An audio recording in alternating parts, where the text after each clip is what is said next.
বন্ধুরা দেখো এখানে মাছ ভাজছি, টমেটো কেটে রেখেছি, কাঁচকলা, আর এখানে হলুদ, নুন, পোস্ত আর সর্ষে, কাঁচা লঙ্কা বেটে রেখেছি।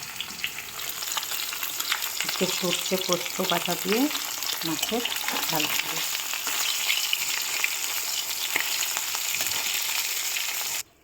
এখন বন্ধুরা মাছগুলো তুলে নিলাম, এরপর আমি এটাতে 5 ফোড়ন দিয়ে দিলাম। 5 ফোড়ন দেওয়াতে এরপর টমেটোটা ছেড়ে দিই। টমেটোটা গলে গেলে বন্ধুরা টমেটোটা ভাজা হয়ে গেছে। এরপর আমি এই সর্ষে পোস্ত বাটা জলটা দিয়েছি।